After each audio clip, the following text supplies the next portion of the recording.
இயேசுவுக்குள் பிரியமான சகோதர சகோதரிகளே, இன்றைய நற்செய்தி வாசகத்திலே விண்ணரசின் மக்களாக வாழ அழைக்கப்படுகிறோம்.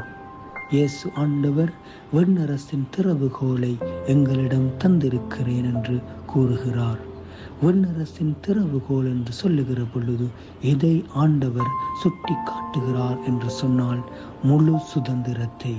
அந்த முழு சுதந்திரத்தை இயேசு ஆண்டவர் எங்களுடைய கைகளிலே ஒப்படைத்திருக்கிறார். அந்த சுதந்திரத்தை பயன்படுத்தி நல்ல வழியில் செல்வதும் தீய வழியில் செல்வதும் எங்களுடைய கைகளிலே இருக்கிறது. அதற்காகத்தான் இயேசு ஆண்டவர் சொல்லுகிறார், விண்ணரசின் திறவுகோலை நான் உன்னிடம் தந்திருக்கிறேன் என்று. அந்த முழு சுதந்திரத்தை நல்ல வழியில் செல்வதற்கு நாங்கள் பயன்படுத்தினோம் என்று சொன்னால், நேரிய வழியில் வாழ்வதற்கு நாங்கள் பயன்படுத்தினோம் என்று சொன்னால், நிச்சயமாக இறுதி நாளிலே விண்ணரசின் மக்களாக வாழ அழைக்கப்படுவோம்.